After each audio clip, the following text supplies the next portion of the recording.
여러분 안녕하십니까. 아침의 매일경제입니다. 저는 이상훈이고요. 요즘 비가 자주 오는데 오늘 또 비 예보가 있습니다. 강풍까지 동반한다고 하는데요. 외출하실 때는 우산 챙기시고 옷차림도 단단히 하셔야겠습니다. 자, 그럼 먼저 아침 신문 일면 기사부터 전해드립니다. 먼저 매일경제입니다.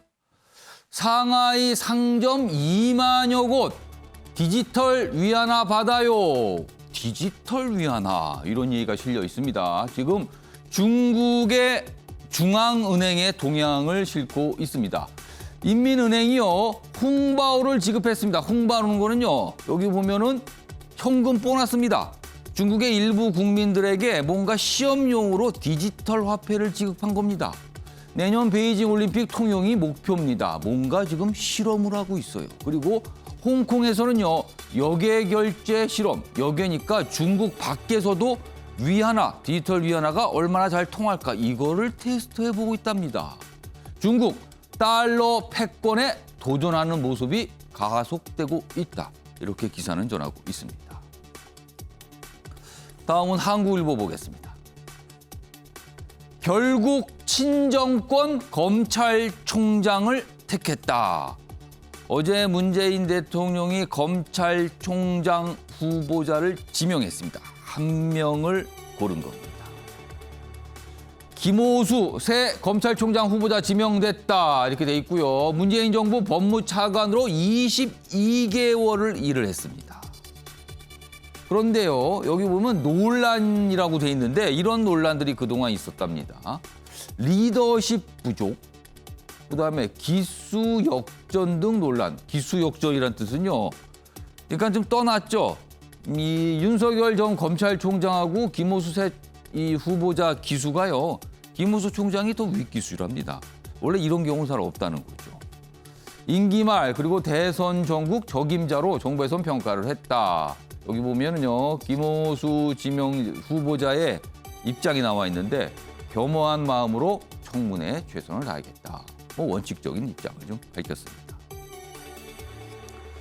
이번엔 서울신문 확인해 보겠습니다. 백신 얘기가 실려 있습니다. 당장 백신 끊기는데 상반기 1,300만 명 목표 이렇게 돼 있습니다. 그럼 목표를 더 올린 거예요. 그동안은 1,200만 명인데 100만 명을 늘린 겁니다. 14일부터 아스트라제네카 723만 회분 순차 공급 자신감을 나타냈다. 그리고요. 지금까지는요. 이 아스트라제네카 백신 65세 이상 이렇게 됐는데 지금 60세부터로 좀 나이를 좀 내렸습니다. 그리고 대상자를 확대한 겁니다. 그러나 지금 당장 쓸 백신은 모자른다 이런 얘기가 지금 나오고 있는 상황입니다. 마지막으로 동아일보 보겠습니다. 기사가 이쪽에 있습니다. 40대입니다. 자, 연령에서 40대 우리나라를 떠받치고 있는 허리, 경제 활동을 가장 왕성하게 하는 연령대 이렇게 꼽히잖아요. 그 내용입니다. 40대 자녀 사교육비로 매달 100만 원 넘게 쓴다. 자신의 노후 준비 위한 저축은 월 61만 원에 그치고 있다. 자, 서울 등 4개 대도시, 서울 포함해서 4개 대도시 이 지역에 살고 있는 1,000명, 40대 1,000명 소득자를 조사를 해본 결과 이렇게 나왔다고 합니다. 그래서 제목은 대한민국 40대가 사는 법 이렇게 돼 있습니다. 그리고요, 여기 보시면 노후자금 마련이 가장 큰 이유 몇 가지를 좀 꼽았는데요. 일단 주택 마련 지출이 가장 커서 집 때문입니다. 집. 여기에 돈을 다 쓰나 노후자금 마련은 없다는 거죠. 그리고 수입이 없는 시기가 있었다. 그리고 자녀의 교육비 지출이 크다. 이렇게 돼 있습니다. 자, 지금까지 일면기사 짚어봤고요. 오늘도 뉴스의 행간을 깊숙하고 풍부하게 읽어주시기 위해 네 분께서 자리하셨습니다. 한 분씩 소개해드리겠습니다. 먼저 신경민 전 국회의원 오늘도 자리하고 계십니다. 그리고 그 옆에는 배종호 세한대 교수 나와 계시고요. 세 번째 자리에는 장혜찬 시사평론가 자리하고 계십니다. 그리고 마지막으로 천하람 변호사 나오셨습니다. 안녕하세요. 안녕하세요. 네, 안녕하세요.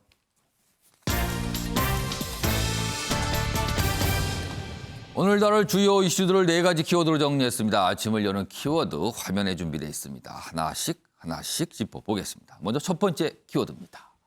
집단 면역입니다.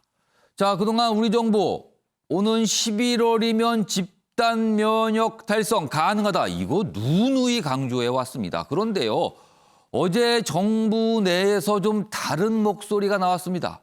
이거 집단 면역 현실적으로 힘든 겁니다. 그리고요, 이게 간단한 일이 아닙니다. 이런 지적이 나왔습니다. 오늘 이 내용 집중적으로 살펴볼 예정입니다. 그리고 두 번째 키워드는요. 우리 사람입니다. 우리 사람. 우리 사람이라면은 뭐랄까요? 뭐 식구란 뜻도 되고요. 뭐 같은 편도 됩니다. 새 검찰총장 후보자 어제 지명이 됐는데 김호수 차관입니다. 여권 내에서는 우리 사람이란 평가를 받고 있다. 오늘 이런 기사도 좀 준비되어 있습니다. 자, 세 번째 키워드는요. 영남당입니다. 영남당이요. 영남을 기반으로 한 정당. 뭐 이런 뜻도 되고요. 아니면 영남에 치우치는 정당. 이런 뜻도 됩니다. 국민의힘 내부에서 다시 영남당, 영남정당 이런 논쟁이 불거졌습니다. 자, 세 번째 키워드, 마지막 키워드 보겠습니다. 모욕죄 논란입니다. 지금 문재인 대통령과 관련된 내용이죠. 이게 벌써 몇 년 지난 내용인데요. 최근에 검찰에 송치가 됐습니다. 그러면서 정치권, 야권을 중심으로 이건 좀 취하해야 될 소송 아닙니까? 뭐 이런 얘기가 좀 나오고 있습니다. 오늘 이 내용도 좀 다뤄보겠습니다. 자, 첫 번째 이슈는요. 집단 면역과 관련된 내용입니다. 지금 우리 정부가 굉장히 공을 들이고 있죠. 11월까지 이걸 반드시 달성을 하겠다. 그래서 코로나19 극복하겠다라는 목표를 세웠는데 뭔가 좀 다른 얘기가 나왔습니다. 자, 그래서 기사로 좀 다뤄볼 예정입니다. 자, 먼저 첫 번째 기사입니다. 백신을 맞아도 집단 면역 어렵다. 이거 독감처럼 토착화할 것이다. 이런 내용입니다. 그렇다면 이거 뭔가 좀 내용이 좀 비관적인 전망이잖아요. 자, 오명돈 신종감염병 중앙임상위원장입니다. 그렇다면 굉장히 권위가 있어요. 전문가 그룹에서 이런 얘기를 한 겁니다. 백신 면역력 갈수록 줄고 변이 바이러스가 출몰한다. 그렇기 때문에 집단 면역을 목표로 세우는 건 이건 현실적이지가 않다. 입원 그리고 중증 환자를 줄이는 데 집중해야 된다. 그러니까 생명을 지키는 쪽으로 가야지 이게 확산 자체를 아예 근본적으로 막겠다. 이거는 어려운 거다. 이런 지적이 됩니다. 관련 기사 하나 더 보겠습니다. 코로나, 독감처럼 함께 살아가야 한다. 해마다 백신 접종할 수도 있다. 해마다 백신 접종한다는 거는 이게 독감과 같아진다는 거죠. 역시 이제 같은 내용 소개하고 있는데요. 정부에 자문을 하고 있는 중앙임상위원회, 거기서 나온 얘기입니다. 집단 면역 조달에 부정적 견해를 냈습니다. 목표 접종률인 70%를 달성하더라도 국민이 원하는 일상 복귀, 이거 쉽지 않다. 마스크 다 벗고 다닐 수 있고 사회적 거리두기 이제는 없어도 되고 이런 거 쉽지 않다는 겁니다. 백신은 전파 아닌 발병을 예방할 뿐이다. 피해 최소화 전략에 집중해야 된다. 여기 좀 어려운 내용이 좀 담겨져 있어요. 여기는요. 이 내용은 좀 집중적으로 좀 다뤄볼 예정입니다. 자, 그럼 먼저 관련 영상부터 좀 확인해 보겠습니다. 9월에 전 국민의 70% 수준인 3,600만 명까지 충분히 접종 목표가 달성이 되고 11월에 목표한 집단 면역이 형성될 것으로 기대합니다. 접종률 70%에 도달한다고 해서 바이러스가 곧 사라지고 거리 두기를 종료하는 일은 저절로 따라오지 않을 것입니다. 백신의 효과는 백신을 맞은 본인에게 나타나는 발병 예방 효과를 말합니다. 집단 면역을 달성하기 위한 면역은 발병이 아니라 다른 사람에게 바이러스를 전파시키는 2차 감염 예방 효과를 봐야 합니다. 집단 면역은 달성하기 어려울 것입니다. 코로나 바이러스는 토착하여 지구상에 계속 존재하게 될 것입니다. 결국 코로나19는 독감처럼 되어 우리는 백신을 맞으면서 코로나와 함께 살게 될 것입니다. 자, 지금까지는요. 집단 면역 가능하다. 인구의 한 70% 정도가 백신을 접종하게 될 경우에는 뭔가 결정적인 돌파구가 생길 거다. 이렇게 알고 있었습니다. 그리고 정부에서도 그런 설명을 계속했거든요.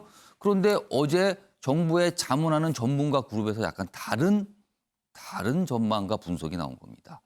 자, 그럼요. 지금부터 전화로 전문가를 연결해서 이 집단 면역 관련된 문제 좀 집중적으로 좀 이야기 좀 해보겠습니다. 천은미 이대 목동병원 호흡기내과 교수 전화로 연결돼 있습니다. 정 교수님 나와 계시죠? 네, 안녕하십니까. 자, 먼저 약간 어떻게 보면은요 정부 설명과 좀 달라요. 그동안은 인구 70%가 백신을 맞으면 집단 면역이 된다. 뭐 이렇게 알고 있었는데 어제 전문가 그룹에서 밝힌 내용은 조금 다른 말인 것 같습니다. 이게 어떤 내용이고 어떤 의미를 갖는 겁니까? 네, 집단 면역이 이제 인구의 70%가 접종을 하면 가능할 것이다. 네, 과거에 독감 같은 경우는 우리가 한 50에 60% 접종을 하게 되면 고령층이나 고위험군들이 접종이 가능하고 대부분 확산을 막을 수 있었지만 사실은 이 코로나19는 독감보다 훨씬 전염력이 강합니다. 공기 감염이 되는 이런 바이러스다 보니까 세계적인 팬데믹이 왔고 이러한 상태에서 인구의 70% 면역을 위해서는 인구의 70%가 접종을 하는데 예. 그 백신의 효과가 100%가 돼야 되는 거죠. 100%가 되는 백신도 없을 뿐더러 100%가 되더라도 본인이 100% 감염이 안 되는 거지 타인에게 전염을 시킬 수 있는 것이 100%가 되는 것은 아니기 때문에 예. 인구의 7, 80%가 접종을 하더라도 사실 우리가 그 70%, 80%의 어떤 예방률을 할 수는 없다. 또 하나 가장 문제가 변이 바이러스입니다. 예.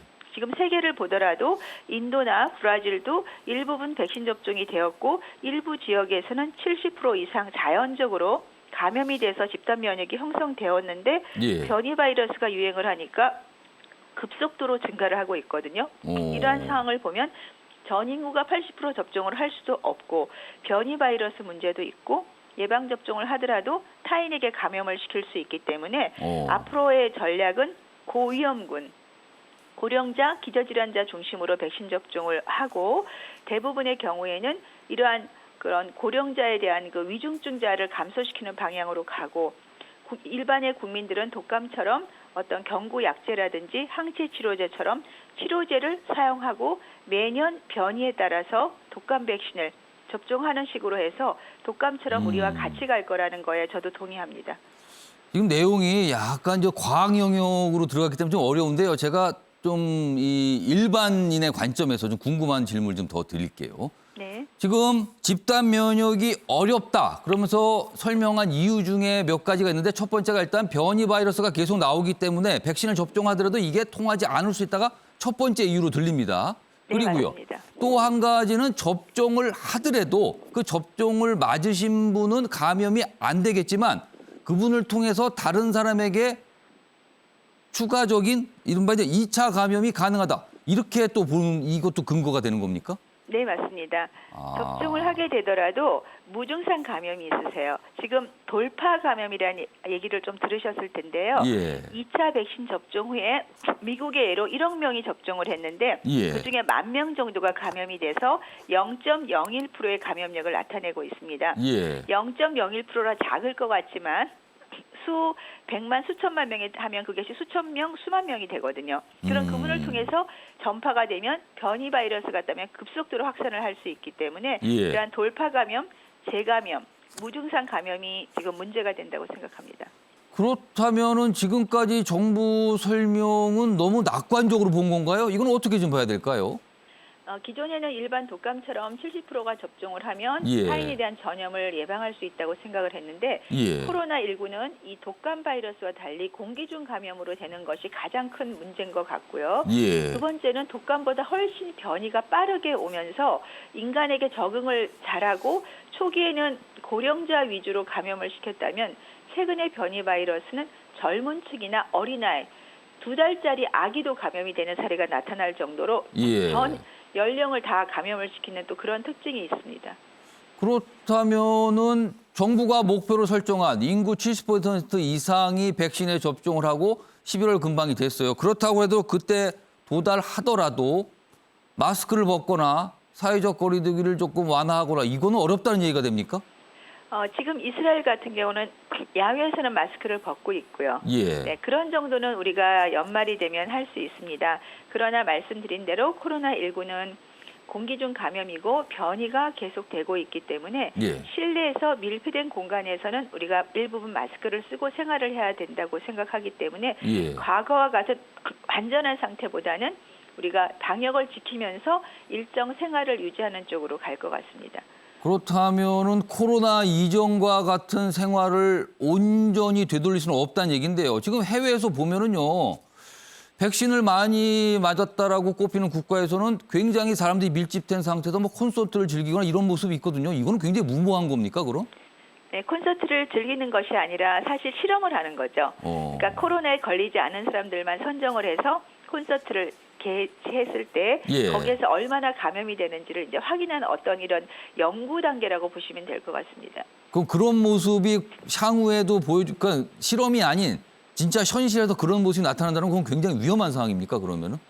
네, 만약 이번 연구에서 전혀 감염이 안 된 분들끼리는 감염을 시키지 않는다는 그런 연구 결과가 나온다면은 가능하겠지만 예. 저는 그분 중에 분명히 무증상 감염자들이 있을 확률이 높기 때문에 아직은 조금 이르지 않나 생각합니다. 그러니까 백신을 맞아도 그 맞으신 분이 다른 분을 감염시킬 수가 있고 그리고 백신을 맞더라도 변이 바이러스가 계속 나오기 때문에 이게 만만치 않은 상황이고 이래서 집단 감염 이게 현실적으로 어렵다는 말씀인데요. 그렇다면은 또 한 가지 설명은 감기처럼 지금 토착화 단계에 있다. 그렇기 때문에 백신을 매년 접종 받아야 할 수 있다. 이런 얘기도 나오는데 이건 어떤 설명입니까? 네, 그렇습니다. 코로나19가 독감처럼 매년 변이를 하기 때문에 거기에 맞춰서 고위험군에 대해서는 예방접종을 해야 하지만 100% 완벽히 예방을 못하더라도 많은 사상자를 줄일 수 있기 때문에 예방접종을 매년 하면서 독감처럼 토착화가 되고 그 과정에서 우리가 좋은 약이 개발이 되면서 독감의 타미플루처럼 어떤 코로나를 독감처럼 조절할 수 있는 그런 단계로 갈 것으로 생각합니다. 그렇다면 여기서는 또 치료제가 굉장히 중요하게 되는 것 같은데요. 그렇다면요. 네, 맞습니다. 그 치료제 개념은 아직까지는 타미플루 같은 경구 치료제는 개발되지 않았지만 예. 항체 치료제가 지금 개발이 되어 있죠. 항체 치료제는 백신은 우리가 직접 접종을 해서 몸에서 항체를 만드는 거고 이 항체 치료제는 회복한 환자의 피에서 얻은 효과적인 중화항체를 예. 증폭을 시켜서 우리 인체에 넣어줌으로 인해서 바로 수동 면역을 만드는 겁니다. 그래서 지금처럼 백신을 맞더라도 면역이 약하거나 고령자는 항체가 역가가 떨어지는 경우라든지 그런 경우에는 우리가 이 항체 치료제를 바로 접종을 해서 수동 면역을 만들어줄 수 있고요. 지금처럼 백신을 맞지 않은 분들이 코로나에 걸렸을 경우에 초기에 일주일 이내에 백신 접종 예. 대신에 항체 치료제를 주사를 받게 되면 대부분 2, 3일 이내에 바이러스 양이 급격히 감소하면서 증상이 하루 이틀 사이 회복하는 것을 많이 보여주고 있어서 해외에서는 항체 치료제에 대해서 공익 광고를 통해서 국민들에게 알리고 있습니다. 바로 확진이 되면 항체 치료제 주사를 맞게 되면 우리가 예. 백신 접종과의 중간 단계 그리고 타미플루 같은 경구 치료제의 중간 단계 역할을 할 수 있기 때문에 우리나라에서 적극적으로 좀 초기에 이 항체 치료제를 주사를 맞는 것을 저는 좀 권장드리고 싶습니다. 자, 정 교수님 지금 기사 하나가 준비되어 있는데요. 그 내용을 좀 소개하고 말씀 이어가도록 하겠습니다. 네. 다음 기사 보겠습니다. 자, 이 백신 수급상을 다루고 있어요.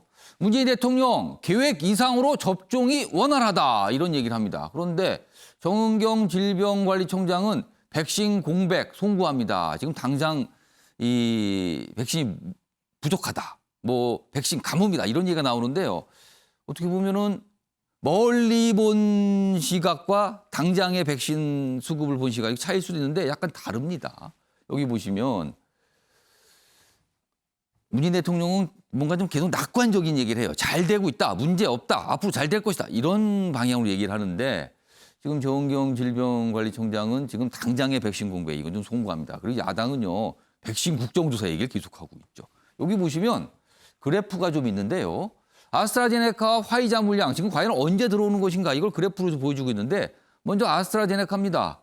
도입 물량이 200만 회 조금 넘어 있죠. 그리고 접종은 182만 회 정도 돼 있습니다. 남은 건 한 36만. 그런데 들어오긴 많이 들어옵니다. 그런데 5월 말 6월 아직 안 들어오고 있는 거죠. 그러니까 지금 남아있는 현재 당장 굉장히 부족한 상황. 화이자 역시 마찬가지입니다. 도입 물량이 211만 회 정도 되는데 접종은 한 160만 가까이 됐어요. 그런데 남은 건 53만 정도. 이 정도는 부족하죠.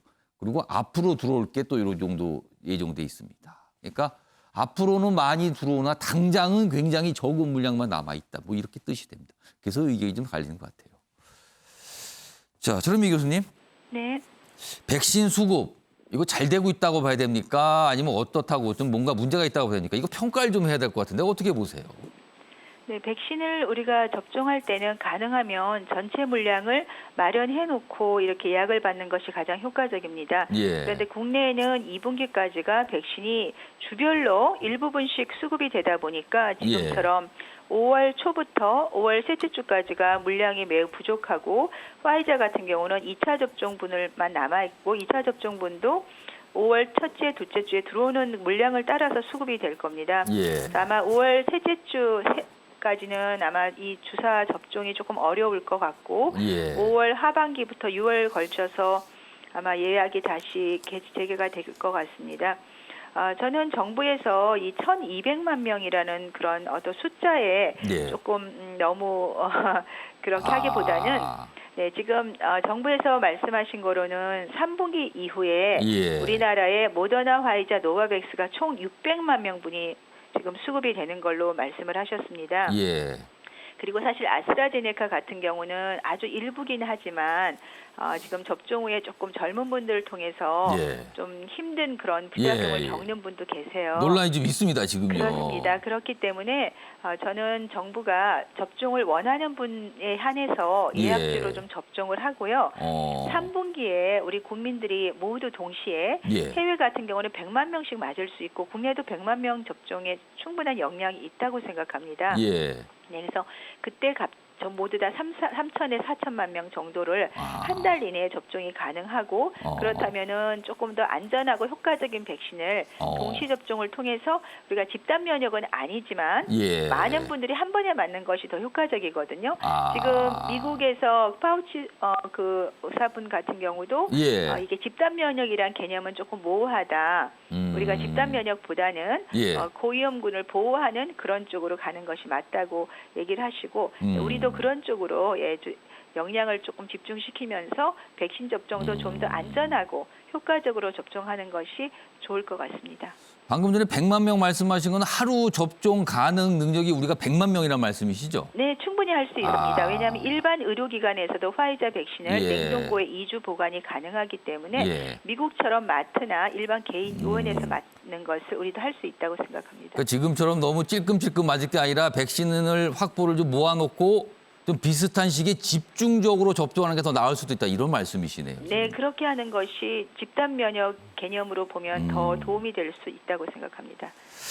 네, 오늘 말씀 여기까지 듣도록 하겠습니다. 지금까지 천은미 이대 목동병원 호흡기내과 교수였습니다. 감사합니다. 감사합니다.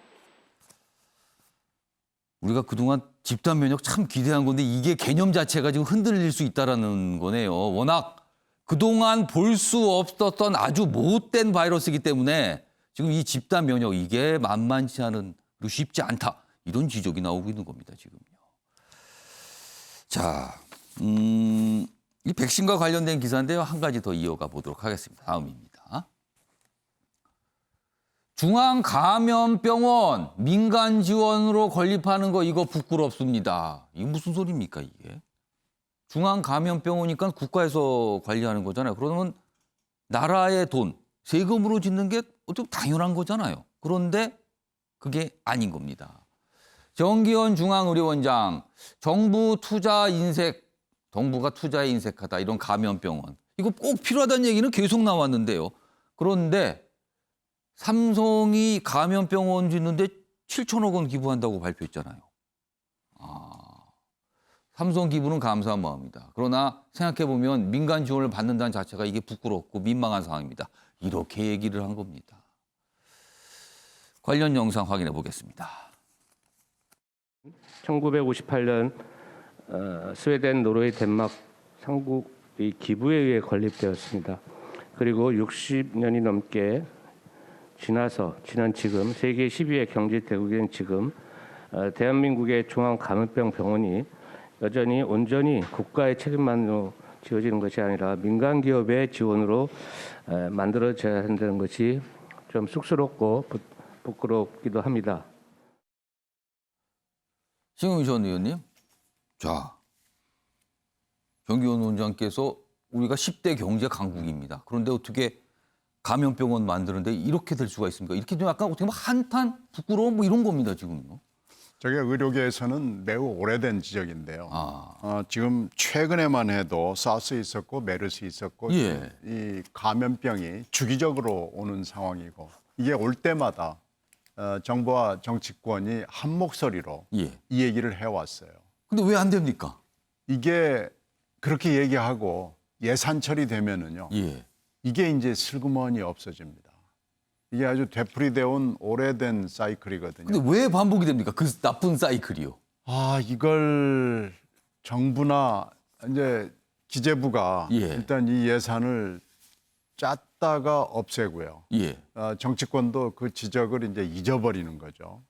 그리고 나서는 슬그머니 없던 일이 돼버리고 이래서 이게 지금 여러 번 되풀이됐습니다. 아니 결국에는 민간의 돈이 들어가서 지금 만든다는 거 아닙니까? 지금 글쎄 이게? 이제 이게 맞지 않는 거고요. 이 예. 감염병뿐만 아니고 공공의료 체계 전반에 대해서 한 목소리로 얘기하다가 금방 슬그머니 사라지고 하는 이 반복을 지금 의료계가 지적을 하는 거고 이 얘기는 100번 지당한 거고요. 예. 홍준표 도지사 시절에 진주의료원을 생각해 보시면 금방 알 텐데요. 바로 그 비용과 효용의 문제가 나옵니다. 그러면서 이런 예산을 불효불급한데 아직 뭐 이러면서 다시 슬그머니 없어지고 그래서 결국은 이게 이렇게 됐고요. 예. 공공의료 병원 설립도 그렇고 하여튼 공공의료 전반에 대해서 우리가 쉽게 잊어버리고 기억의 이 뭐라 그럴까요?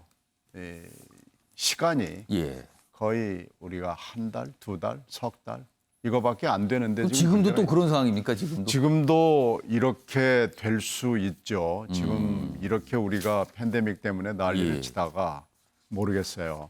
이것도 지금 어떻게 될지 잘 우리가 예측하기가 어렵습니다. 장희찬 평론가. 정부가 투자에 인색하다 이런 한탄이었어요. 근데 이거는 인색하면 안 되는 분야 같은데요. 네, 특히나 사실 이 신 의원님도 말씀해 주셨지만 보수 정부 같은 경우는 공공의료 확충에 조금 소극적이었습니다. 예. 의료 체계를 바라보는 철학 자체가 예. 다르기 때문인데 아무래도 이 민간 의료 시스템 개발이라든가 자유로운 경쟁을 더 선호한다는 예. 측면이 있다면 이 진보 정부나 민주당 같은 경우는 야당인 시절에도 공공의료 확충을 주요한 정책과 공약으로 내세웠었죠. 예. 그런 걸 생각해 보면 문재인 정부가 들어서고 4년이 지났는데도 공공의료와 관련된 예산이 대폭 늘었다는 소식이 들려오지 않았다는 게 뼈아픈 현실인 것 같고요. 이번에 삼성이 의료공헌금으로 1조를 기부하면서 예. 그중에 7천억 원이 국립중앙의료원에 간 건데 예. 대강의 이제 사용 내역을 보니 계획을 보니 5천억 정도는 이제 국립중앙의료원을 확장 이전하면서 이 감염병원 시스템을 갖추는 데 쓰일 예정이고 예. 나머지 2천억 원은 별도의 감염 연구 센터를 건축하는 데 쓰이게 될 것 같습니다. 물론 특별위원회가 이제 설치가 되어서 그 위원회를 통해서 예산이 쓰이게 될 텐데 예. 문제는 사실 이번 2021년도 본 예산을 책정할 때에도 560조가 넘는 예산이 책정됐는데 예. 그중에 감염병 대비 예산이나 백신 예산은 포함되지 않아서 본 예산에는 포함되지 않았어서요. 야당의 요구로 이 본 예산에 추가 반영이 되는 일도 있었습니다. 지금 눈앞에 당면한 문제만 급급하지 예. 미래를 대비하는 일에는 너무나 소홀한 게 아닌가 하는 생각이 들고 무엇보다 공공의료 확충을 그동안 역설해왔던 문재인 정부에서 예. 이 부분에 대해서 소홀했던 점에 대해서는 이 중앙의료원장의 쓴소리 좀 귀담아 들을 필요가 있어 보입니다. 이 부분요, 이 기사 앞부분인데 이거 다시 한번 좀 소개해 드리겠습니다. 지금요, 삼성에서 7천억 원을 감염병 극복하기 위해 기부하기로 했잖아요. 그러니까 이 내용이 나온 이후에 이와 관련해서 얘기를 한 겁니다. 정기용 국립중앙의료원장, 대한민국의 중앙감염병원이 여전히 온전히 국가의 책임만으로 되는 게 아니라 민간 기업의 지원으로 만들어져야 한다는 것이 쑥스럽고 부끄럽기도 하다. 어떻게 보면 한탄, 자괴감 뭐 이런 게 느껴집니다. 지금 상황이 이렇습니다. 이걸 좀 어떻게 해야겠습니다. 이거는요. 이 부분은. 오늘 이런 기사도 좀 소개돼 있습니다.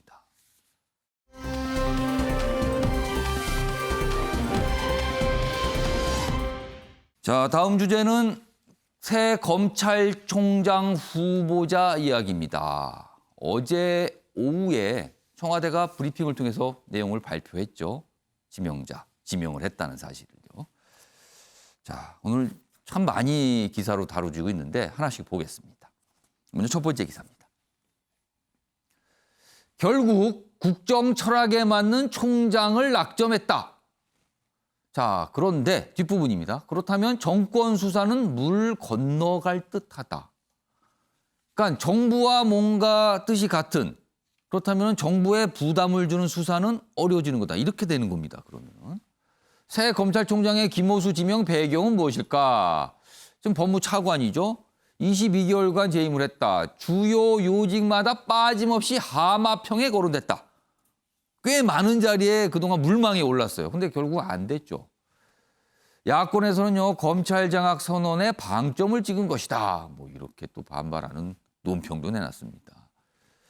자, 그럼요. 이와 관련해서 어제 청와대 대변인의 브리핑 그리고 김호수 후보자의 뭐 어떤 본인의 생각을 밝히는 모습 영상으로 묶었습니다. 보시죠.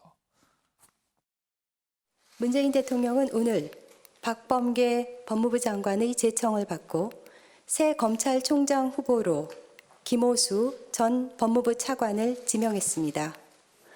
김호수 후보자는 대검 과학수사부장, 서울 북부지검장, 법무부 차관 등 법무검찰의 주요 보직을 두루 거치면서 풍부한 경험을 쌓았고 법과 원칙에 따라 주요 사건을 엄정하게 처리해 왔습니다. 아울러 국민의 인권 보호와 검찰 개혁에도 앞장서 왔습니다. 김 후보자가 적극적 소통으로 검찰 조직을 안정화시키는 한편 국민이 바라는 검찰로 거듭날 수 있도록 검찰 개혁이라는 시대적 소임을 다해줄 것을 기대합니다. 어렵고 힘든 시기에 검찰총장 후보자로 지명되어 막중한 책임감을 느낍니다. 겸허한 마음으로 인사청문회 준비에 최선을 다하도록 하겠습니다. 감사합니다.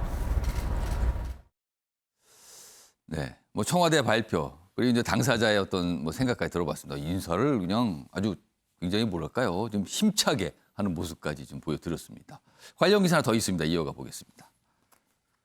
오늘 전체적으로 이 검찰총장 지명에 대해서 약간 기사들이요, 대부분 약간의 비판적인 어떤 시각들 좀 담고 있어요. 조국 추미애 보필했던 김호수 감사위원 퇴짜 맞고도 검찰 수장 후보자에 올랐다. 이렇게 돼 있습니다. 제목 자체가 뭐 혹평입니다, 지금요. 총장 후보 4명 가운데 꼴찌를 했는데도 낙점을 받았다. 이렇게 돼 있습니다. 아래로 갑니다. 어제 또 청와대 관계자가 또 설명을 했는데 그 설명이 또 기사로 실려고 있어요.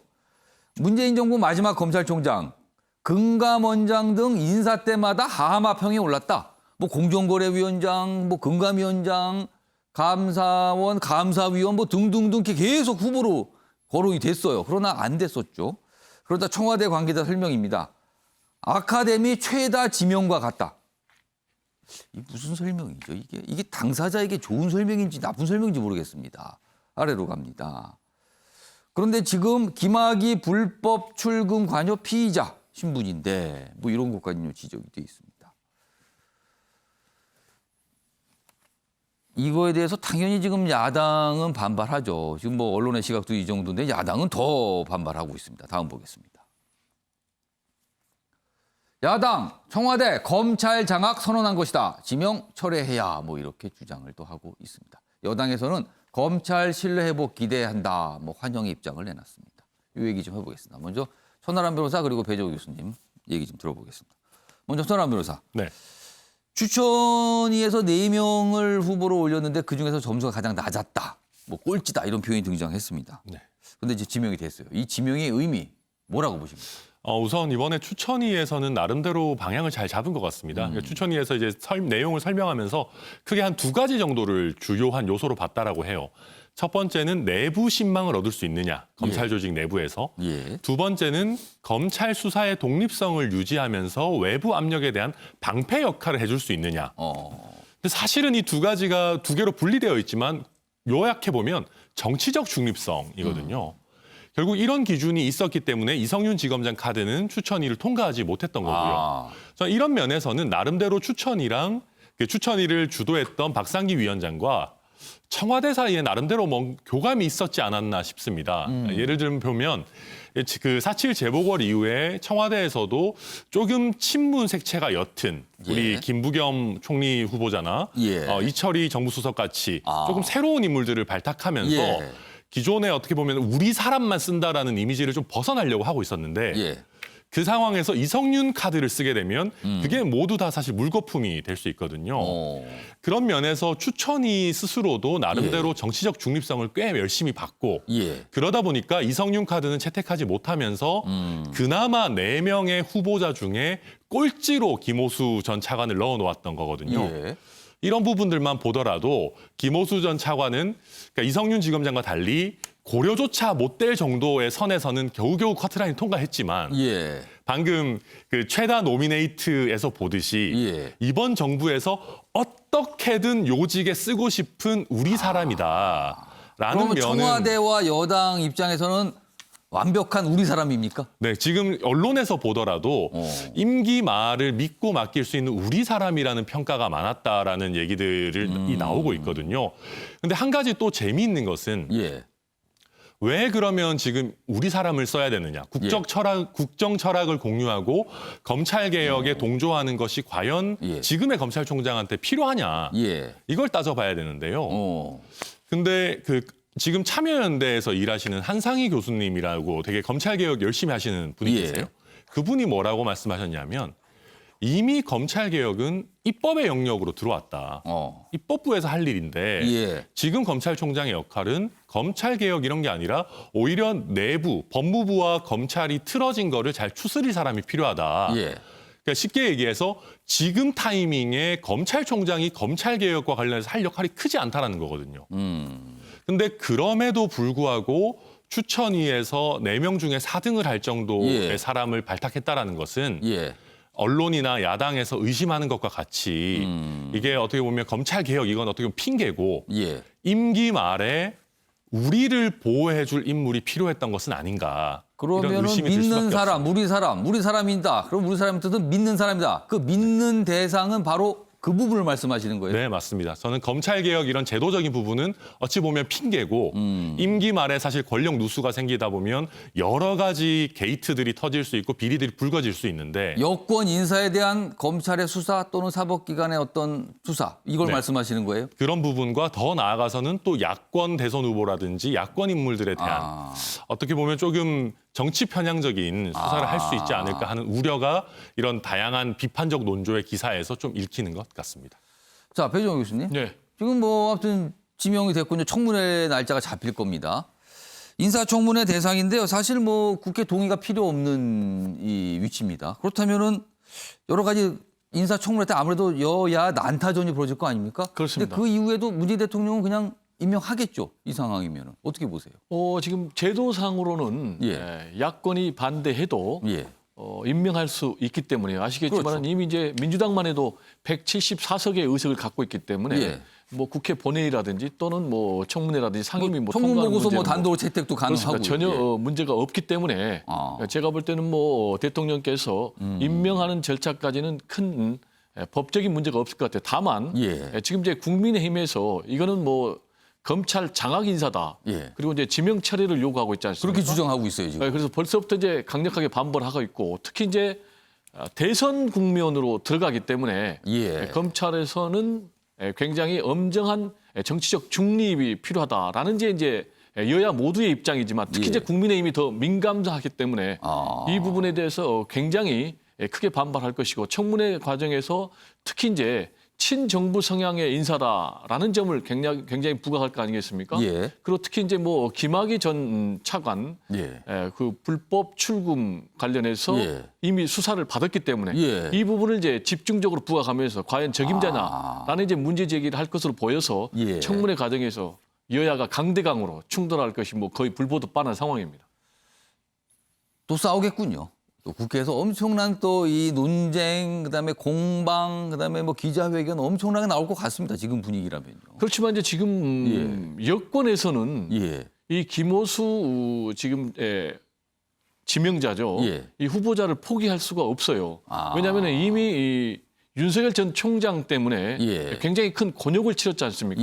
그리고 아시겠지만은 지금 임기 말이고 뭐 대선이 뭐 한 10개월 정도 남지 않았기 때문에 특히 여기다가 현 정권에 대한 여러 가지 수사들이 있어요. 뭐 원전 수사라든지 그렇습니까? 그리고 또 뭐 하명 수사라든지 그리고 뭐 옵티머스라든지 이런 부분이 있기 때문에 또 여기다가 검찰 개혁을 또 흔들림 없이 또 해야 될 필요가 있거든요. 검찰 개혁이 뭐 제도적으로만 남았다라는 부분은 제가 볼 때 좀 안 맞고 실제로 지금 이제 공수처하고 굉장히 힘겨루기를 하고 있는 그런 상황 아니겠습니까? 그리고 검경 수사권 조정이 또 안착을 해야 되고 그리고 지금 여권에서는 어쨌든 간에 뭐 속도조를 하겠지만은 수사권과 기소권을 분리해야 된다.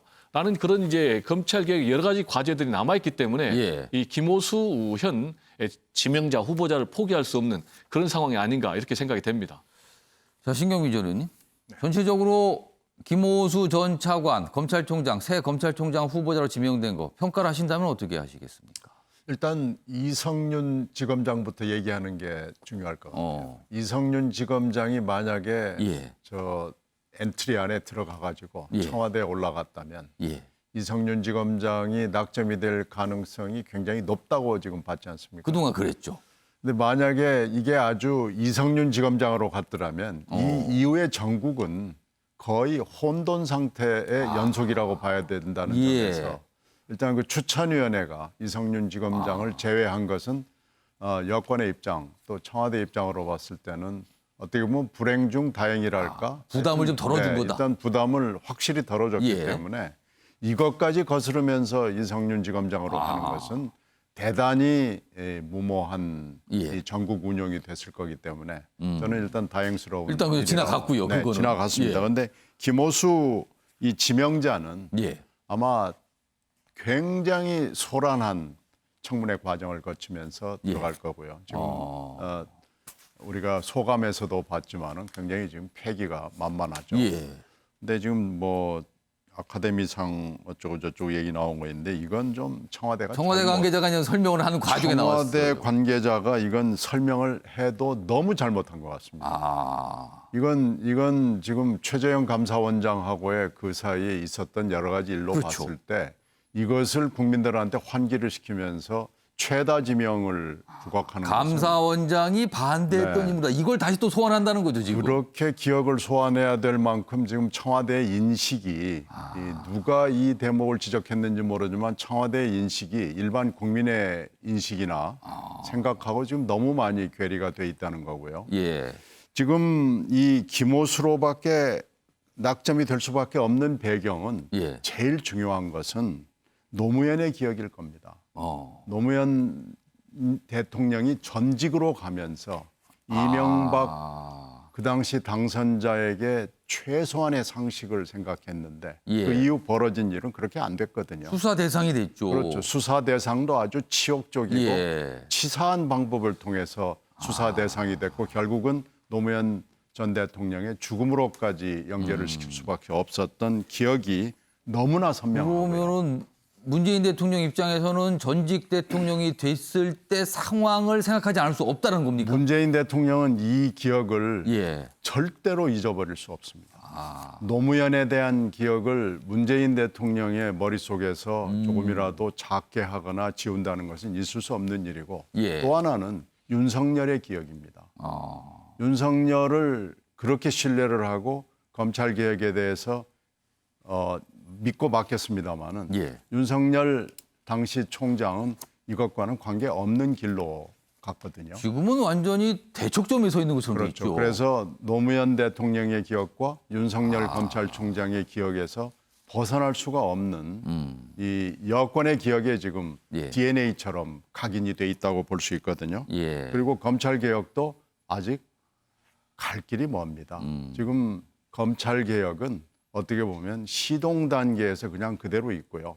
아무것도 정착돼 있는 게 없습니다. 예. 이 검찰 개혁을 제일 잘 아는 건 김호수 차관 시절에 2년 가까이 봐왔기 때문에 검찰 개혁의 방향에 대해서 예. 김호수 전 차관처럼 잘 아는 사람은 지금 현직 중에서도 없다고 생각합니다. 따라서 지금 현재 김호수 예. 총장의 낙점은 불가피한 선택이었다라고 보는데요. 이것이 잘한 거냐 못한 거냐라는 것은 예.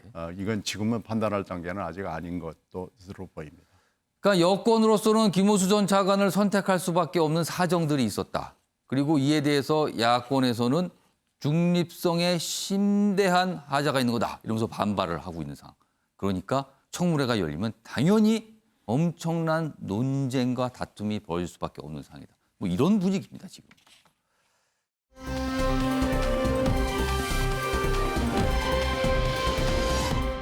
자, 다음은요. 제1야당인 국민의힘 상황 좀 잠깐 들여다보겠습니다. 여기서는 영남당 얘기가 요즘 나옵니다. 보겠습니다.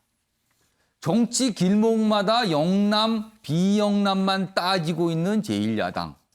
그러니까 이 기사의 취지는 이게 중요한 겁니까? 이렇게 묻는 것 같아요, 지금요. 국민의힘 당권 주자들 간의 신경전이 가열되고 있다. 비영남 홍문표, 영남 당무는 어렵다. 이렇게 얘기를 하니까요. 영남 조혜진, 지역은 우선순위 아닙니까? 왜 자꾸 지역 얘기합니까? 이겁니다. 지나친 공방, 당 쇄신 가로막을 수도 있다. 출신 지역을 떠나 구태 자체를 벗어나야 되는데 뭐 이렇게 또 여기는 적혀 있습니다. 관련 기사 하나 더 보겠습니다. 당대표는 비영남이어야 된다. 그러니까 반대쪽에서 무슨 소리? 비영남 때 총선 참패한 거 모릅니까? 이렇게 얘기하는 겁니다. 지역 갈등이다. 뭐 앞편 기사하고 비슷한 맥락을 다루고 있습니다. 자, 그럼요. 관련 영상 확인해 보겠습니다. 그런데 정당의 기본 목적은 정권 잡기 위해서 있는 겁니다. 정권을 잡으려면은 오늘의 영남 정당으로는 어렵다 하는 것이 대다수 국민의 정서이고 특히 당원들의 생각은 더 그렇다고 봅니다. 그렇다면은 지금 영남당이라고 할 수 있는 이거보다 더 큰 정당, 더 강한 정당, 이것이 정권 교체의 지름길이다. 그렇다면은 이제 비영남 쪽에서 당 대표가 나오는 것도 하나의 좋은 방법이 아니냐. 정당의 지도부는 지역 배분으로 선출하는 것이 아니라 당원들의 선택을 받는 후보가 선출되는 것입니다. 영남 당대표 불가론을 거론하는 세력 자체가 지역주의를 조장해 나눠먹기식 정치를 강요하고 당원들의 선택권을 제한하겠다는 것입니다. 지금 국민의힘 내부에서 이 당대표 도전하시는 분이 많아요. 그런데 이제 비영남 출신 분은 그 영남 출신 분을 향해서 영남 출신 안 됩니다. 더 이상 영남당 됩니다. 이렇게 얘기하고 그 영남 출신 분은 영남 출신인 게 왜 문제가 되는 겁니까? 도대체 왜 지역 얘기합니까? 이렇게 맞서고 있는 상황입니다. 자, 이 얘기 좀 해보겠습니다. 장희찬 평론가.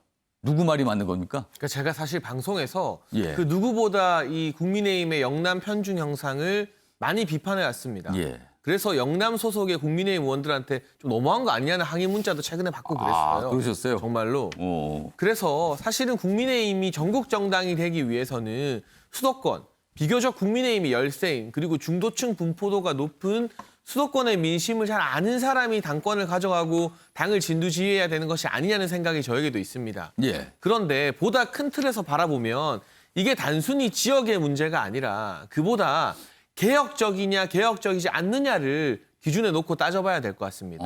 예를 들면 지금 기사에서도 나왔지만 아까 전에 황교안 전 대표 같은 경우는 서울 출신이죠. 예. 초중고 계속 서울에서 나왔습니다. 그렇습니다. 그런데 황교안 전 대표 서울 출신이라고 해서 그 당시에 이제 뭐 자유한국당이 영남당이 아니라는 느낌이 있었던가요? 그렇지 않습니다. 결과적으로는 인물이 개혁에 훨씬 더 열려 있느냐 예. 또는 기존의 기득권을 지키면서 이 중진 의원들 위주로 당을 운영할 것이냐 예. 여기에 따른 차이가 영남이냐 비영남이냐보다 더 크다는 말씀을 드릴 수밖에 없는 것이고요. 지금 영남이냐 비영남이냐보다 국민의힘이 당면한 과제는 당심이냐 민심이냐인 것 같습니다. 지금의 룰로는 당원들의 의사가 70% 반영되는 룰로는 예. 물론 민주당은 90% 반영됩니다만 예. 민심을 따라가기 힘들다는 것이죠. 그러니까 당대표를 뽑을 때 말씀하시는 거죠. 네, 당대표를 당원들의 뽑을 때도 그 당심이 많이 반영된다. 당대표를 뽑을 때도 민심의 반영 비율을 높여야만 당심과 민심 사이의 괴리를 막을 수가 있고요. 예. 지난 재보궐선거 경선을 보게 되면 예. 당원들의 어떤 투표에서는 나경원 후보가 오세훈 시장을 앞섰었죠. 그런데 결국 민심의 선택을 오세훈 시장이 받아서 역전극을 쓴 것 아니겠습니까? 부산시장 선거도 마찬가지입니다. 그렇기 때문에 대선을 앞둔 이 시점에서 영남 비영남 논쟁, 지역주의 논쟁으로 갈 것이 아니라 개혁이냐 비개혁이냐 그리고 당신보다는 민심의 선택을 누가 더 많이 받을 수 있을 것이냐 이런 관점에서 이 당대표 선거가 치러져야 대선 치르는 데도 도움이 될 거라고 봅니다. 장희찬 평론가는 지금 이렇게 말씀하셨지만 지금 당권, 이른바 이제 당권 주자들 사이에서는 계속 얘기가 나올 것 같아요. 지금 이런 분위기입니다. 지금. 천하람 변호사. 예. 영남당 논쟁 의미가 있는 겁니까? 아니면 이건 뭐 하나만한 공허한 일입니까? 저는 이 논쟁은 사실 비영남 주자들이 의도적으로 좀 부각하고 있는 것 같다. 의도적이다. 네, 특히 이제 홍문표 의원님 아까 화면에서도 보셨지만 예. 본인이 충청 출신이다라는 거를 좀 의도적으로 띄우기 위한 프레임이 아닌가 보이고요. 저는 이 얘기 중에서는 저는 그 당대표 후보 지금 군에 올라 있는 김웅 의원 얘기가 제일 와닿더라고요. 김웅 의원이요. 예. 예, 김웅 의원이 심지어 이런 얘기를 했어요. 우리는 중진을 홀대하는 것은 맞지만 예. 영남을 홀대하는 것은 아니다. 무슨 얘기냐 하면 지역이 중요한 게 아니라 예. 국민들께서 보시기에 새로운 인물이냐. 아까 장해찬 평론가도 얘기했지만 조금 더 개혁적이고 너무 강경 보수가 아니라 좀 중도 확장성이 있는 사람이 당대표가 되느냐가 더 중요하다. 이런 취지의 얘기를 했는데요. 저는 거기에 사실 100% 동감하고 우리 영남권 의원들도 보면 물론 영남이라는 곳이 뭔가 보수의 텃밭같이 이렇게 되어 있긴 하지만 한 명 한 명 뜯어보면 영남 안에서도 다소 좀 강경하신 분들이 있고 또 개혁적인 성향이 있고 굉장히 다양하게 분포가 되어 있거든요. 그런 의미에서 이렇게 영남 비영남 어떻게 보면 논쟁은 좀 무의미하고 실제 영남 출신으로 지금 거론되는 조혜진 의원 같은 경우도 지역은 영남이지만 상당히 개혁적인 성향이 크다라고 평가되고 있거든요. 개혁파로 꼽히셨던 분이죠. 네, 맞습니다. 그런 면에서 보면 김웅 의원이 얘기했던 것처럼 이게 지역이 중요한 게 아니다. 황교안, 심재철 콤보에서도 사실 아까도 말씀드렸지만 썩 국민들에게 많이 와닿는 행보를 보여주지 못했는데 지역보다는 과연 조금 더 참신하냐, 과거의 빚이 적으냐, 뭔가 중도 확장성 있는 행보를 할 수 있느냐 이게 중요하다 이렇게 요약할 수 있겠습니다. 당내 경선 때마다 나오죠. 사실은 영남당이냐 아니냐. 그리고 뭐 어떤 큰 선거에 진 다음에는 항상 꼽히는 게 영남당이라서 졌다. 뭐 이런 건 맨날 나옵니다. 지금요. 근데 이번에 다시 또 나온 겁니다. 이 얘기가. 자, 그리고요. 이 기사 중에 잠시 언급이 됐었는데요. 다음 기사 하나 보겠습니다. 미래통합당 시절에 당대표를 했던 황교안 전 대표. 언론 인터뷰가 좀 있네요. 황교안, 윤석열 내가 돕겠다. 통합열차에 빨리 올라타야 한다. 인터뷰 내용인데요. 여기 보시면 본인이 뭐 대선에 출마할 것이냐 뭐 이런 거 되는데 뭐 내가 출마하든 뭐 아니면 킹메이커 역할을 하든 뭐 그건 모르지만 아무튼 이번에 야권이 승리해야 된다. 이게 중요한 거다. 뭐 이런 얘기도 합니다. 그래서 좀 인터뷰 기사가 좀 눈길을 잡는데 일단 윤석열은 내가 돕겠다. 빨리 올라타라. 이런 얘기를 합니다. 전하람 변호사. 네. 최근 황교안 전 대표가 약간의 정치권에서 모습을 나타내고 있고 뭔가 움직임이 있다는 소리가 들려요. 네. 지금 국민의힘 입장에서는 이런 활동 도움이 됩니까? 안 됩니까? 사실은 당내에서 두 가지 평가가 있는데요. 지배적인 평가는 조금 부담스럽다. 조금 더 기다리셔도 좋지 않겠느냐라는 평가가 아무래도 지배적인 것 같습니다. 부담스러운 이유는 뭡니까? 아무래도 이제 그 황교안 전 대표와 기존의 뭔가 좀 강경 보수 이미지, 광화문에서 집회를 하던 이미지 이런 것들이 떠오르면서 좀 그나마 지금 저희가 그 국민의힘이 중도 표심과 또 특히 2030 표심을 조금이나마 이제 잡아가려고 하는 와중에 황교안 전 대표가 갖고 있는 상징성 자체가 당의 지금 어떻게 보면 이미지 제고에 도움이 안 된다. 이렇게 걱정하시는 분들이 조금 더 많고요. 또 한편으로는 그 황교안 대표를 개인적으로 좀 많이 만나시는 분들은 예. 실패를 겪고 나니까 정치인으로서 좀 더 성공한 것 같다. 그러니까 본인의 어떻게 보면 과오를 실제로 많이 좀 깨우쳤고 좀 그걸 뭐 달라졌다 또는 뭐 성숙해졌다? 그런 평가가 일각에서도 나오긴 하는데 예. 그런 게 설령 일부 있다 하더라도 예. 당의 지금 현재 상황에서는 국민들께 박힌 황교안 전 대표의 이미지가 있기 때문에 부담스러워하는 분위기가 훨씬 더 큰 것 같습니다. 예, 장희찬 평론가. 저는 두 가지 측면을 좀 달리 보고 싶은데 예. 황교안 대표가 강성 보수 이미지가 높기 때문에 중도 확장에는 좀 걸림돌이 되는 것이 아니냐. 예. 충분히 일리 있는 지적이고요. 여기에 대해서 황교안 전 대표가 총선 참패 이후 그동안 본인이 이 중도층에게 어필하기 위해 어떤 노력을 했는지를 반드시 증명해야 한다는 과제가 있습니다. 그런데 한 가지 좀 달리 볼 만한 건 황교안 전 대표 박근혜 정부의 총리였습니다. 예. 그런데 지금 야권의 가장 유력한 대선 주자인 윤석열 전 총장 같은 경우는 박근혜 정부 적폐 수사를 했던 사람 중에 한 사람으로 그렇죠. 당내 일부에서는 견제구를 던지고 있죠. 예. 그런데 박근혜 정부의 이 어떻게 보면 마지막 총리였던 황교안 전 대표가 윤석열 전 총장에게 손을 내밀면서 우리 같이 가자 통합의 메시지를 띄울 경우에는 이 소위 말하는 이 친박계가 윤석열 전 총장을 비토한다는 여론이 상당히 희석될 수가 있어요. 그런 역할은 가능하다. 네, 그런 부분에서 이 보수층 내부에서의 어떤 반목이라던가 윤석열 전 총장을 매개로 뭐 박근혜 정부에게 사과해라 마라 이런 논란 등은 황교안 대표가 나서면 정리될 수 있는 측면도 분명히 있긴 하거든요. 그래서 본인이 과도하게 다시금 대선 레이스에 뛰어들고자 하는 모습을 보인다면 제가 봤을 때 큰 지지를 받기는 어려워 보입니다만 통합의 연결고리 역할을 하겠다.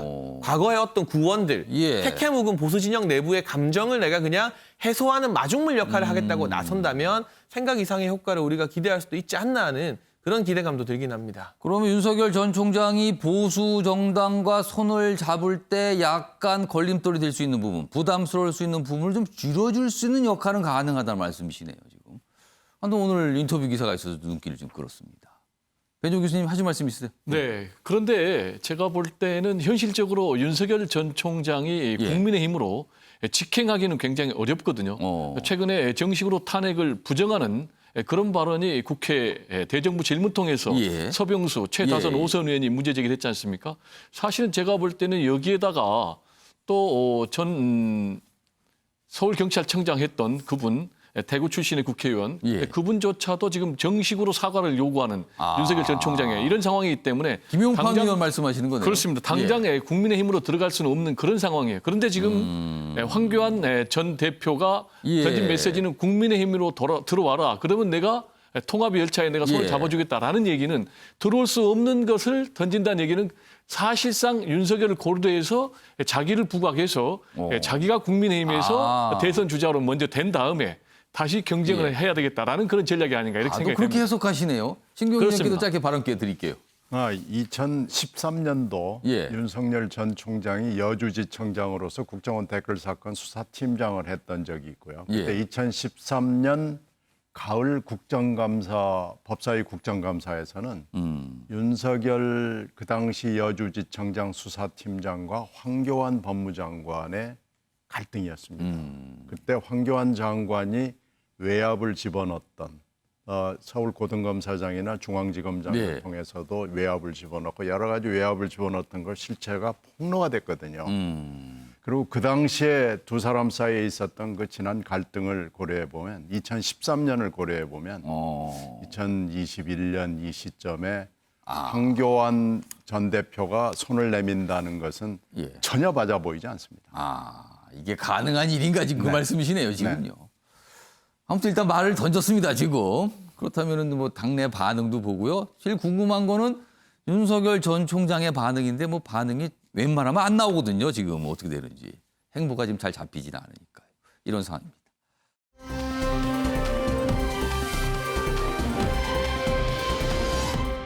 자, 다음은 이른바 모욕죄 논란인데요. 이 사안이 최근에 많이 좀 보도가 되고 있는데 2019년 7월에 국회 경내에서 뿌려진 전단, 거기서부터 시작한 문제거든요. 그리고 이후에 문재인 대통령과 관련된 문제이기도 하고요. 먼저요, 이와 관련해서 어제 정의당 내부에서 목소리가 나왔는데 그 모습부터 확인해 보겠습니다. 정상적인 절차로 고소가 진행되었다면 고소인의 의사와 관계없이 고소가 진행될 수는 없는 일입니다. 독재국가에서는 대통령에 대한 모욕이 범죄일지 모르지만 민주주의 국가에서는 대통령이라는 위치가 모욕죄가 성립되어선 안 되는 대상입니다. 배포된 내용이 어떤 것이었든 대통령에 의한 시민 고소는 부적절합니다. 자, 일단 이렇게 어제 어떤 요구, 뭐 주장이 나온 거죠. 자, 이 사안이 뭔지 좀 더 자세히 보겠습니다. 화면에 있습니다. 2019년 7월입니다. 국회 경내죠. 어떤 전단이 뿌려졌는데 그 전단이 뭐 앞에도 적혀 있고 뒤에도 적혀 있어요. 여러 가지 표현들도 있고. 그런데 대통령을 조롱 비난하는 내용들, 그러니까 모욕이라는 거죠. 모욕. 뭐 모욕이라고 이제 이 법적으로 이제 판단이 되고 있는 거예요. 근데 조롱 비난 전단이 뿌려졌습니다. 그런데 최근에 모욕죄로 검찰에 송치가 됐어요, 이게. 근데 모욕죄는 피해자 본인이 고소를 해야 되는 친고죄입니다. 아니면 본인이 대리인을 통해서. 그렇다면 이거는 문재인 대통령이 대리인을 통해서 했다는 게 됩니다. 그리고 그렇게 확인이 되고 있어요. 자, 그런데 이 모욕죄가 과연 지금 민주주의 사회, 민주주의 국가에서 필요한 거냐, 뭐 이런 논란이 계속 있었고요. 여권 내부에서도 과거에, 지금의 여권 내부에서도 이거를 없애는 법안 발의가 있었습니다. 그런 상황이에요. 자, 청와대 관계자는 그런데 내용이 과해서 그냥 넘어갈 수 없었다. 이렇게 또 설명을 합니다. 다음 보겠습니다. 자, 국민의힘 성일종 의원은요, 문 대통령 모욕 정도는 표현의 범주로 허용해도 된다. 이렇게 얘기하셨는데요. 이거 고소한 거 맞습니까? 부적절합니다. 이렇게 비판을 하죠. 그리고 방금 영상으로 확인해 봤는데요. 정의당 내부에서는요, 이거는 부적절하다. 민주주의 국가에서 대통령은 모욕죄 성립되어서는 안 되는 대상입니다. 이렇게 또 지적을 합니다. 논란입니다, 지금요. 자, 먼저 천하람 변호사. 네. 이 고소 이거 취하해야 됩니까? 취하할 필요가 없다고 보십니까? 물론 이 청와대는 이게 지나치게 표현 수위가 너무나 강해서 이거는 그만둘 수 없었다. 뭐 그냥 방치 안 된다. 이렇게 얘기를 하고 있습니다. 저는 취하하셔야 된다라고 봅니다. 물론 저도 보니까 내용이 굉장히 저급하고 좀 그렇긴 그러니까 심하긴 하더라고요. 전하기 좀 너무나 민망할 정도 내용이라고 알려져 있어요. 맞습니다. 그래서 저도 물론 사람, 개인, 자연인 우리 문재인 대통령께서는 당연히 이걸 보시면 화가 나실 수 있을 것 같습니다. 그런데 우리 아까 앵커께서도 말씀하셨듯이 법조계에서도 공인에 대해서 모욕죄 적용에 대해서 다들 굉장히 신중한 입장입니다. 왜냐하면 이게 표현의 자유를 위축시키고 정치 권력의 과도한 어떻게 보면 민간에 대한 개입의 하나의 빌미가 될 수가 있거든요. 그리고 특히나 사실 그 공인에 대한 모욕죄 적용 자체도 문제인데 더 나아가서 문재인 대통령께서는 이런 얘기를 여러 차례 하셨어요. 대통령 욕해서 마음이 풀린다면 욕을 해도 된다. 이런 부분은 표현의 범주로 허용된다. 이런 얘기를 하셨는데 야당이 계속 그 부분을 지적하고 있죠, 지금. 네, 맞습니다. 지금 우리 문재인 정부가 사실 여러 난맥상이 있지만 그중에서도 국민들의 비판을 많이 받는 부분 중에 하나가 말과 행동이 좀 다르다는 거 아니겠습니까?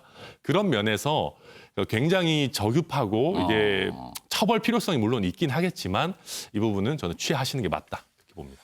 배종우 교수님 어떤 의견이십니까? 이 사안에 대해서. 관대하게 하는 게 좋겠죠. 근데 지금 청와대에서는 두 가지 부분에 대해서 입장을 밝히고 있어요. 하나는 대통령 개인에 대한 모욕은 표현의 범죄로 허용할 수 있다. 개인에 대한 모욕이라면. 밝혔기 때문에. 그런데 가짜 뉴스에 대해서는 단호히 대응하겠다라는 이제 그런 입장이거든요. 내용을 뭐 적나라하게 다 얘기할 수 없지만은 크게 보면 하나는 문재인 대통령에 대한 모욕이 분명히 있죠. 북조선의 뭐 개냐라는 부분, 한국 그런 내용 대통령이 좀 알려주고 있어요. 라는 그런 부분. 그러면 이제 그 청와대 원칙에 따르면 그런 부분은 넘어갈 수 있다라고 생각할 수가 있는 것 같아요. 다만 보면 이제 박원순 전 시장하고 묶어서 선친이 친일이 얻었다라는 이제 그런 부분. 그래서 이 부분은 청와대 입장에서는 모욕의 범주를 좀 넘어선 묵과할 수 없다. 가짜 뉴스에 해당되는 것 아니냐. 그리고 이 부분은 개인의 판단의 영역을 넘는 것이다. 그래서 사법부의 판단을 좀 받아봐야 되겠다라는 이제 그런 입장인데 플러스 지금 이제 문재인 정부가 주장하고 있는 또 정책 중요한 방향이 남북평화 공존 아니겠습니까? 그리고 또 한일 관계를 뛰어넘는 이런 부분 아니겠습니까? 그래서 이 부분은 앞으로 좀 사법당국의 판단을 받아봐야겠다라는 것인데 좀 더 관대하게 넘어갈 필요가 있지 않나라는 생각도 좀 듭니다. 신경민 전 의원님, 한 1분 정도 시간이 있는데 이거 어떤 의견을 갖고 계세요? 글쎄 이제 이게 미국에서 예. 뉴욕타임즈하고 설리반 경찰서장 사건에서 공인의 경우에는 예. 입증 책임을 공인이 진다라는 걸로 지금 입증 책임을 넘겨놓은 유명한 판결이 있죠. 예. 그렇게 해서 공인은 사실상 뭐 명예훼손이랄지 모욕이랄지 예. 이런 데서부터 좀 비판을 받아도 넘어가야 된다라는 예. 건데 이 부분이 아마 선친 부분 때문에 문재인 대통령이 대단히 화가 많이 난 거예요. 그걸 보고 이제 이건 가만둘 수가 없다. 이건 그것 때문에 사실 굉장히 많은 고통을 당했기 때문에 지금 이렇게까지 여기까지 지금 온 거죠. 그럼에도 불구하고 예. 이걸 풀어주는 게 맞지 않느냐라는 의견들이 지금 굉장히 많이 있기 때문에 이 부분을 문재인 대통령이 결국은 심사숙고해서 예. 이것까지 푸는 것이 맞느냐 안 맞느냐를 결정해야 되겠습니다. 아무튼 계속 뭐 논란처럼 좀 이어지고 있습니다. 자, 아침의 매일경제 오늘은 여기서 마무리하겠습니다. 시청해 주신 여러분 고맙습니다.